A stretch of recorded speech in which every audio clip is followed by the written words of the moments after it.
আসসালামু আলাইকুম। আমি রেবেকা সুলতানা চলে আসলাম আপনাদের মাঝে নতুন আরেকটি ভিডিও নিয়ে। আজকে কুমড়ো বড়ি দিয়ে নিব, সেজন্য সব কিছু রেডি করে নিয়েছি। এবার কুমড়ো বড়ি দেওয়ার জন্য কালার ডালগুলোতে ব্লেন্ড করে নিয়েছি, তার মধ্যে জিরা আর কালো জিরা দিয়ে দিয়েছি। তারপরে এখন ফেটে নেব।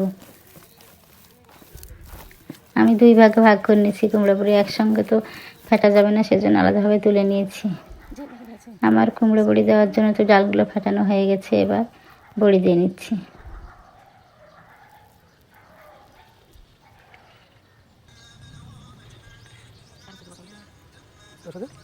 দেখুন কতগুলো বড়ি দেওয়া হয়ে গেছে। আমার তো সব বড়ি দেওয়া কমপ্লিট হয়ে গেছে।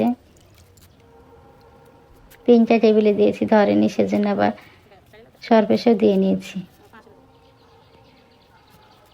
তো বড়ি দেওয়াগুলো কমপ্লিট হয়েছে।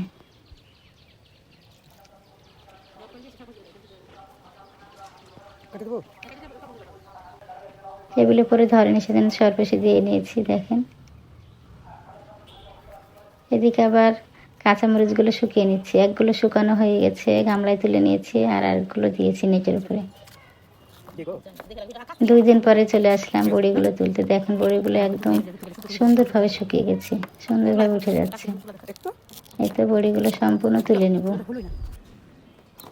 বড়িগুলো তোলা হয়ে গেছে, গামলায় তুলে নিচ্ছি, তারপরে আবার রোদে দিয়ে দেব। আসসালামু আলাইকুম।